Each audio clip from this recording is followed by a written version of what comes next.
My name is Arif, and tonight I will be your guide as we travel back in time to ancient Greece to explore the moonlit landscape with Hecate, the goddess of necromancy, the moon, and the night. Before we begin, however, let us take a moment to relax and find comfort in the space that we are in, here and now. Allow yourself to find a comfortable position on your mattress. Feel the night air all around you. Picture the streets and the landscape outside your room, blanketed in the cool moonlight. See the countless stars sparkling in the clear, inky black sky overhead. As you breathe in and out deeply, feel the freshness of the moon-kissed air filling your lungs. With your eyes still closed, try and imagine the moon floating just over your bed. It can be any size you want and shape. It is yours to create. Feel how soothing its light is as it peacefully floats above you. A cosmic wonder that makes you feel utterly connected to your deepest self. As that moon's light shines down on you, feel your muscles relaxing more and more and more and more, and the weight of the day melts away from you.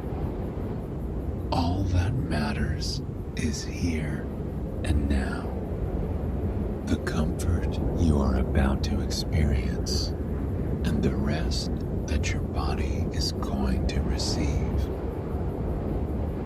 Now that we've taken the time to relax and find comfort in the space that we are in, here and now, let us begin our story. Ancient Greece was a land unlike any other, overflowing with titans and Olympians, monsters and beauties, darkness and light. It was a place flourishing with stories, constantly weaving new ones at every turn. There was war and laughter and peace and joy, and there was family and nature. Not all of the goddesses and magic wielders resided on Mount Olympus. Many of them lived in a constant state of flux, traveling the land across the seas, journeying far into the mountains, sailing to distant islands, going wherever their magic took them. Yes, there were many free goddesses and gods that wandered the countryside, carrying their magic with them. But there were few as free and as magical as Hecate, the goddess of necromancy, the moon, and the night. Hecate was the daughter of the god of destruction, and Asteria, the Titan goddess of fallen stars and divination. Fortunately, she took after her mother, finding a sense of belonging in the stars, in magic, and in the spirits around her. Specifically, in comforting the spirits around her. Hecate would awaken every day, just as the sun sunk below the horizon. Some days, she would awaken underneath the shelter of cedar and pine trees, tucked away in a grove far from civilization.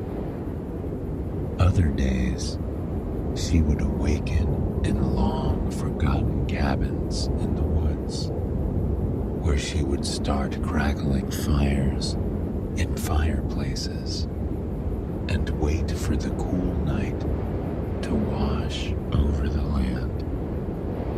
But no matter where she was, she would awaken with a great feeling of belonging and of hope. She would shrug the blankets off of herself and look up to the sky as it transitioned from day to night. The pinks, purples, blues, and oranges of the sunset would gradually grow darker and darker and darker still.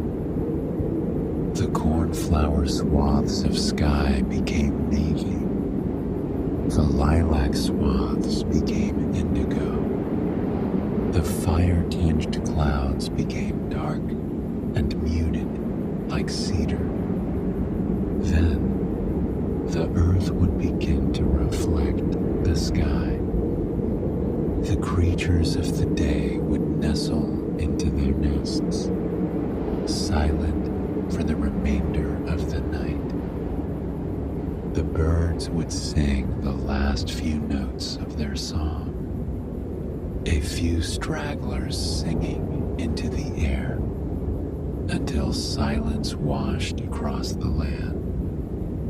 Then the crickets would begin to sing. The frogs would peep up from their peaceful ponds. It was a high-pitched melody, one filled with rhythm that seemed to make the whole landscape sway as it drifted further and further into night. It was only then that Hecate would rise from her humble bed for the night. She would form her plant and star-embellished quilt into a tight roll and tie it to her back, along with a few other items she carried along with her. She was, after all, a traveler, a magical nomad in this beautiful land of strange and wondrous things. She always carried a book. When she was finished, she would often trade her book with a fellow traveler before pressing on, soothed by the reality that she would be reading the same words that the stranger had read only days before. She carried a small collection of herbs and trinkets, all picked to help her perform spells when it was needed. And, most important of all, she carried 2 torches. These torches represented the mark that she would leave on the world. And when those who were lost would spot them, they would instantly know they were saved. Because Hecate didn't just aimlessly wander the woods like many others did. She wandered the woods looking for those who were wandering aimlessly. She wandered the woods looking for lost souls, dead or alive, with the intention of bringing them to wherever they belonged and soothing them It was her role in the world, one that she took on with great pride. And on one brilliant fall night, Hecate had a premonition that would change the course of her life. It was the first cold night of the fall. When Hecate awakened as the sun set, she could hear the leaves crinkling against one another in the brisk air.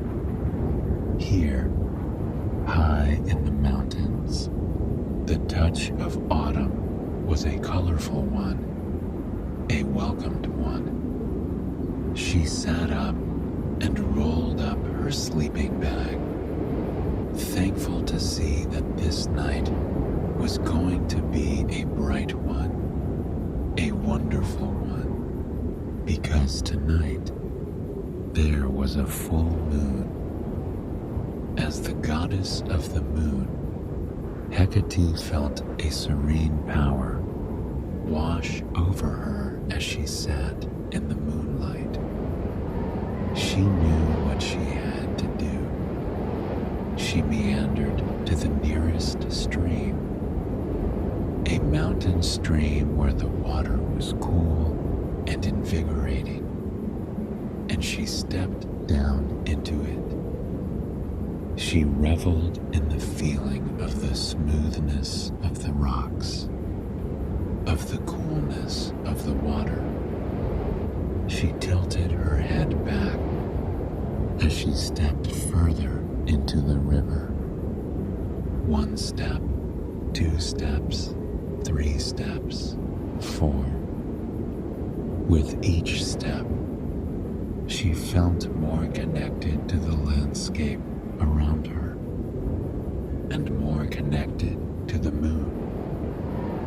Bathing in that river in the moonlight brought her a sense of peace and belonging that few will experience in their lifetime. Hecate felt her abilities growing stronger. As the goddess of necromancy, she was not just connected with both the living and the dead, but she was also a soothsayer.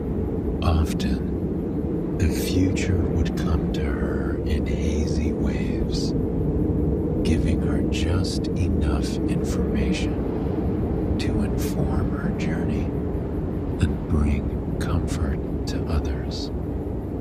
But tonight, with the moon as bright and full as it was, and the water as cool and comforting as it was, her visions became as clear as the river she was standing in. As she gazed out at the silver-tinged water around her, a vision played out before her. It was a lost soul. A lost soul looking for belonging, looking for comfort. But this wasn't just any lost soul. It was a Greek goddess.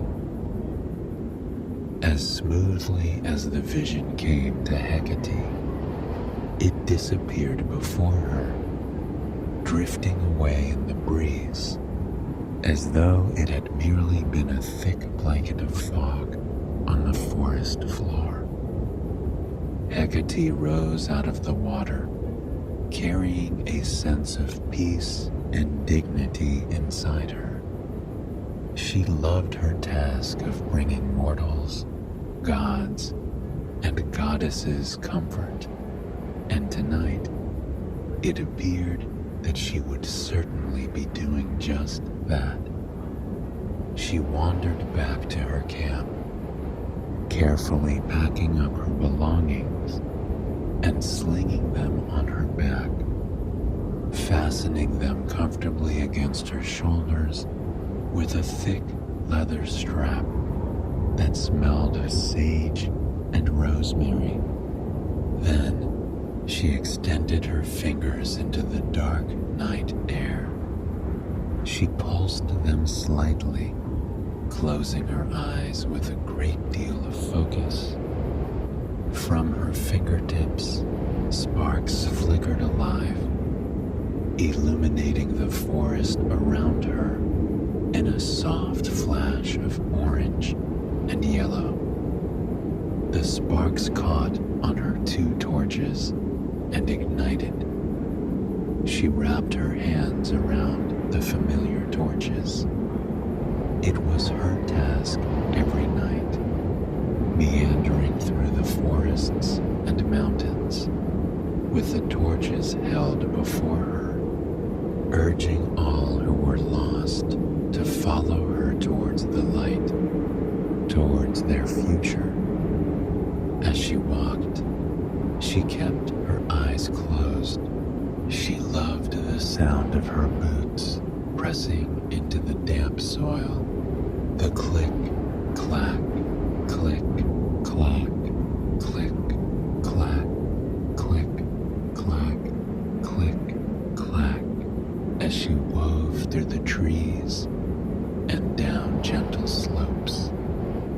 It was as if she was creating a song with the forest around her. Chirps and croaks were their clicks and clacks, clicks and clacks, clicks and clacks. Finally, she opened her eyes, taking in the beautiful sight of the landscape changing around her. In the day, all things are visible, but at night, there was room for interpretation, room for wonder. As she walked, carrying the light with her, the world around her shifted. Rounded shadows turned into rocks. Shadows danced between trees as she passed by. Water and cobwebs glowed in a gossamer of orange, red, and yellow as they reflected the light of her torch in a ghostly, otherworldly manner. That was one of the many reasons Hecate loved the night, though there were several other reasons. Hecate was never awake during the daytime, and she had no desire to be. She longed to be in the stillness of night, when the world slowed down and life seemed to move the way it was intended. There were no obligations at night, no busyness in the world. It was simply her and nature, her and other travelers, her and the lost souls. She could connect to everyone during these hours of night. The darkness provided a layer of protection for everyone, a veil that made vulnerability feel more accessible. And that's the way that Hecate preferred to live, authentic and vulnerable. That's why, on that night, when she rounded a corner into a moonlit meadow, she felt a small smile cross her face. In the center of the meadow was a soul, not alive, seemingly lost and stuck in place. It was a ghostly form of a human, a haze in the dark night that you would miss if you were not looking closely enough. And still, Hecate could see the concern on the soul's face. She walked toward the soul, exuding warmth and a maternal energy most reserved for their own children. But for Hecate, these lost souls were her children, closer, illuminating the soul with her 2 torches. "Hello, my child. Are you lost?" Hecate asked, her words sweet and slow like warm honey. The soul, a young woman, nodded at Hecate. "I must be. I don't know where I am." The soul's voice was tinged with the weight of her concern and worry. In the light of the torches and the moon, Hecate could see that tears were starting to form in her eyes. So, Hecate did something only she could do. She reached forward and placed a gentle hand on the girl's cheek. The soul flinched at Hecate's touch for a moment, surprised, but then she sunk into the moment with gratitude. "It's been very long since I've been held," the soul said. "Well, you won't have to worry about that much longer, my dear. I will guide you to the place where you belong," Hecate replied. The soul looked relieved by that. So, Hecate led the soul down the winding path through the meadow. In the light of the moon, the wildflowers flourishing in the sweet grass became entirely visible. The soul gazed out at them in wonder, a look of serenity washing away the tension she had been carrying only moments ago. "Would you like to take one with you? There are flowers where you're going, but perhaps you'd like one to remember this place by." The soul nodded eagerly at Hecate's suggestion. Hecate leaned down and plucked the most beautiful flower she could find. It was a lupine, its brilliant purple buds almost silver and otherworldly this time of the night. With care, Hecate tucked the flower behind the soul's ear. The soul touched the flower in disbelief.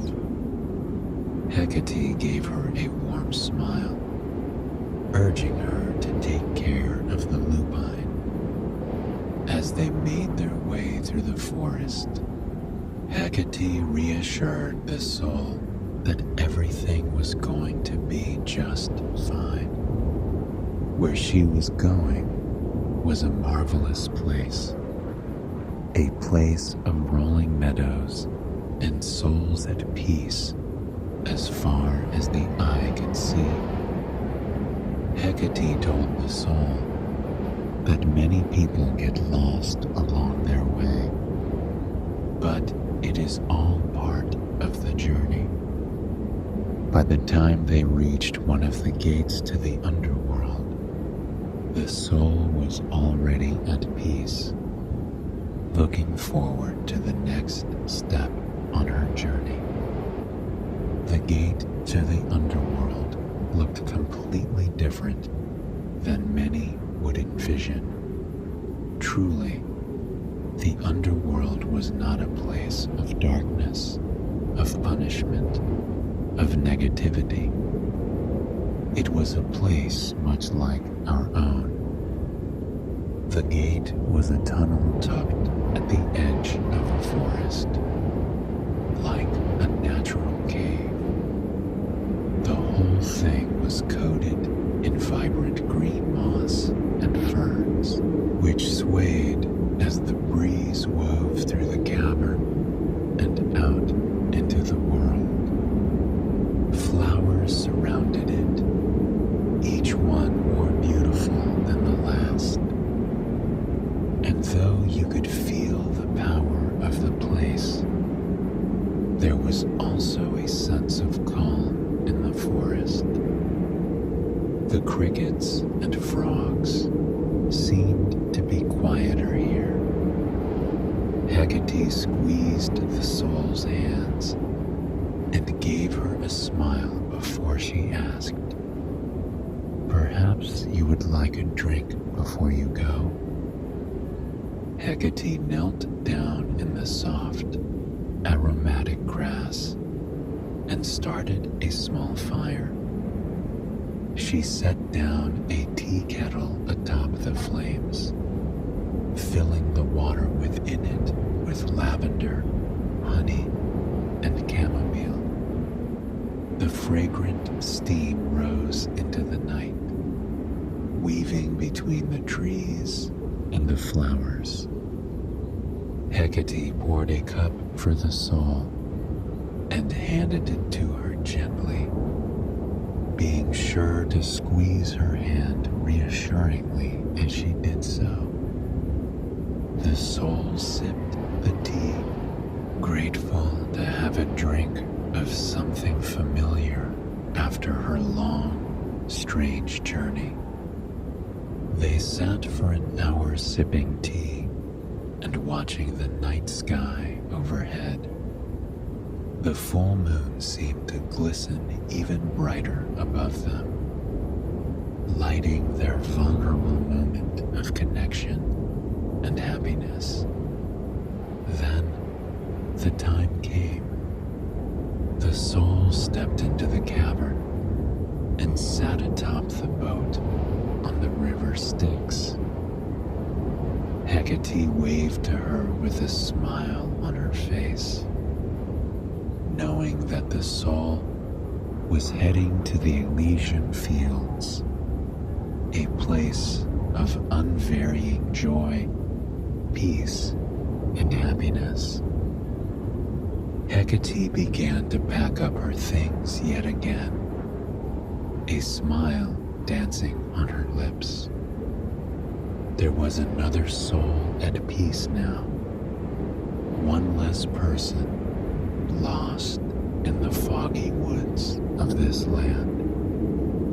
Looking up at the moon, she knew there was still time to find another, to bring someone else the comfort that they deserved. She slung her items back over her back and journeyed back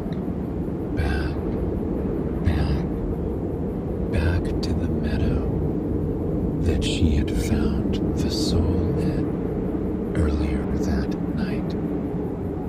For a moment, she stopped just to smell the flowers and breathe in their fragrance mixed with the smells of the midnight air. She felt most fully herself in these moments of solitude, when it just seemed to be her, the moon, and the earth around her.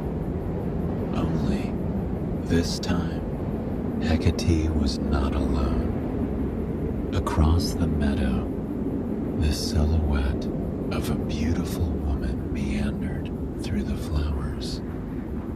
Hecate watched as this mystery woman turned her gaze to the sky more than once, twirling and reveling at the cosmos overhead.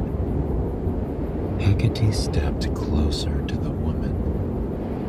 Not only was she drawn to her beauty and spirit, but Hecate noticed something else about the woman. There was a kind of power exuding from her, the kind of power that few people on earth possessed, unless that person was a goddess. The mystery woman, however, didn't seem to notice Hecate at first. She dipped her hands down into the meadow, plucking flowers gently and holding them closer to her nose, breathing their scent in deeply. It was only when Hecate Hecate was a few feet before her that she noticed who this beautiful, strange woman was. It was Persephone, goddess of spring, daughter of Zeus and Demeter. And if there was anything Hecate knew about Demeter, it's that she wouldn't be happy that her daughter was wandering in the night without her. "Does your mother know you're here, Persephone?" Hecate asked, a friendly smile on her face. Persephone nodded with respect at Hecate, though there was a mischievous glint in her eyes. Perhaps, perhaps not. Well, rest assured, I will not be the one to tell her, Hecate replied. Persephone bowed slightly with gratitude. The two sat in the meadow together for quite some time. They were not close, but not strangers. And truly, Hecate knew much more than she would ever admit to Persephone. As a frequent traveler between the underworld and the world of the living, Hecate was well aware that Persephone was smitten by Hades, the god of the underworld, and she deeply understood that Hades was smitten by Persephone as well. Anytime Hecate traveled through the underworld, she would catch Hades writing poetry or gazing at springtime flowers with longing. He was not a hard man to read, Hades.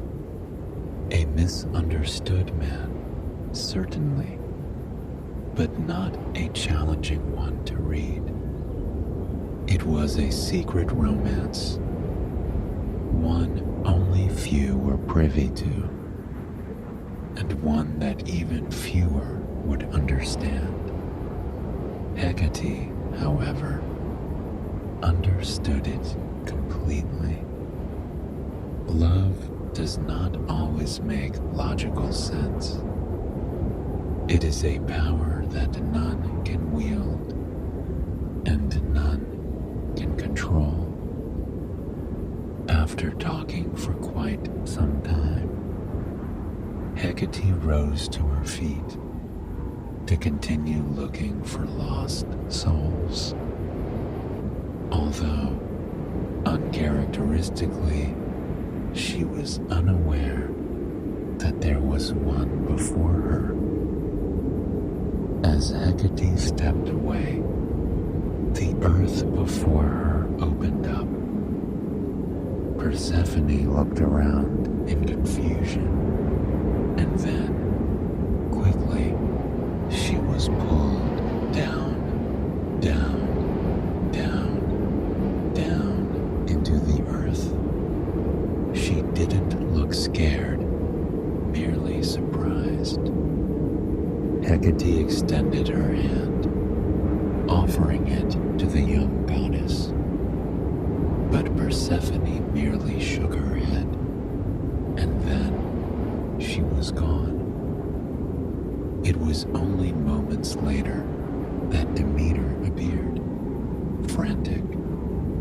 She asked Hecate where her daughter had gone, and Hecate told her the truth. She said it calmly, not trying to alarm Demeter. But Demeter was not pleased. She said her daughter had no place in the underworld, though Hecate knew this wasn't true. She promised to lead Demeter to the underworld to see her daughter. She was, after all,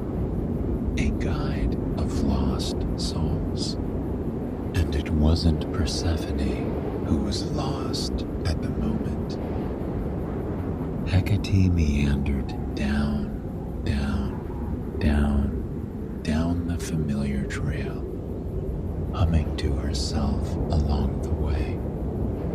Demeter was on edge, but Hecate's energy gradually seemed to calm her down. As they entered the underworld, Demeter looked around with concern. There were holes in the ceiling, skylights looking up into the world above. Moonlight poured in through them, illuminating the mossy, fern-coated cavern walls in a silvery light. Hecate had always found it beautiful, otherworldly, perhaps the closest physical representation of magic that one could see. After they crossed the river Styx, they traveled up a winding path until they reached the home of Hades himself. Hecate greeted him with a bow and a smile. "Nice to see you again, Hades." Hades bowed back. "And you, Hecate?" Then, with less enthusiasm, he asked, "What brings you here, Demeter?" Overwhelmed, Demeter demanded to know where her daughter was. "Have you hurt her?" she asked, her voice wavering with accusation and worry. Hecate watched as Hades' face fell. In a wounded tone, he told Demeter, "I would never dream of hurting Persephone. I will never hurt her for as long as I live." Hecate knew this to be true, but Demeter wasn't so certain. That is when Persephone stepped into the room. She gave her mother a smile, welcoming her to the underworld, and in the palm of her hand was a pomegranate. It glowed bright red in the darkness of the room. Hecate felt a wave of understanding wash over her. She knew what that pomegranate meant. Persephone had eaten the seeds in the underworld, and because of that, she would have to live here for good. Demeter was not pleased. She accused Hades of trapping her daughter, of forcing her to be his bride. But Hecate knew better. The pomegranate gave Persephone an inexcusable reason to be down here. She could be with her love, regardless of her mother's preference. Hades struck a deal with Demeter, sensing that she would not budge on her opinion.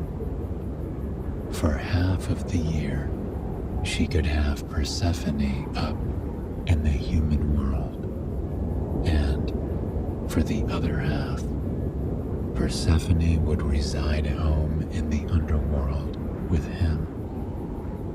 Demeter was not pleased, but having no other option, she agreed. With a wave of his hand, Hades dismissed Demeter, sending her back to the surface with his magic. Yet, Hecate remained. And when Hecate looked at Persephone's face, she knew why. Persephone was a lost soul. This moment was one of happiness, but it was also a big change. Hecate and Persephone sat down along the river. illuminated by a sliver of moonlight that beamed through the surface overhead. Persephone wasn't used to the underworld. She had only been here for a couple of hours, and she already felt out of place. How could she grow to love this place as much as she loved Hades? Hecate took Persephone's hand in her own. In her calm, soothing tone, she told Persephone that she would always have a friend in Hecate. She would visit her whenever Persephone wanted, and she could show Persephone how to walk the line between homesickness and belonging. It was something she was well versed in, after all. For several months, Hecate did just that. She would awaken in the night, light her torches, and meander through the underworld, looking for lost souls. When she found them, she would lead them over the mountains and through the woods until they reached the underworld. Only now, Hecate would join them as they crossed the river and traveled deeper into the underworld. Once the soul was happily where they belonged, Hecate would head to the palace to find Persephone. There, Hecate would hand Persephone bouquets of flowers gathered from the surface. She would light a brilliant fire and serve Persephone teas and potions that brought her great comfort. It was Hecate's job to help lost souls, but as she grew closer and closer to Persephone, she realized that she, too, had been lost. For so long, she had embraced her life of solitude under the moon. She forged deep connections with the lost souls she found, only to send them on their way and never see them again within the span of a few hours. But with Persephone, things were different.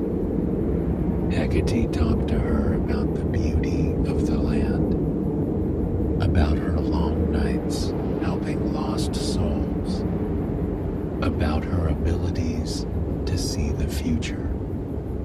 And as she told Persephone these things, she felt free. It was her first friendship. Hades, too, would join their conversations on occasion. He expressed great gratitude to Hecate for making his wife feel at home. Truly, her happiness was his greatest joy in life, and as the months passed, it became clear that Persephone was incredibly happy, overwhelmed with bliss over his new life with Persephone. Hades extended a gift to Hecate. It was her own home in the underworld, a place where she could stay, a place where she wouldn't have to be a traveler. He knew she wouldn't stay there all the time, but he extended it as an offer to her. She, too, was family. And if she ever wanted to visit any of the lost souls who she had led to a peaceful life in the underworld, she was more than welcome to do so.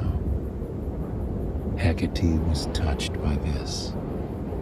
She had never had a home before, nor a real family since she struck out on her own. Though it was far from traditional, Hades, Persephone, and the lost souls that she had saved felt like her family.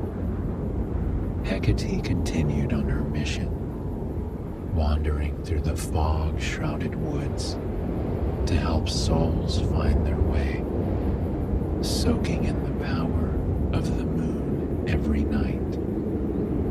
It's said that you can still feel the warmth of Hecate's love when you step out into the night air. The kiss of the moon, the comfort that can be found in that stillness. It is all a gift from Hecate, reminding you that you belong, and if you are lost, she is always there to help you find your way. I hope you have enjoyed this sleep story, and it has brought you a night of peaceful, restful sleep. Please join me again tomorrow night for another sleep story. Until then,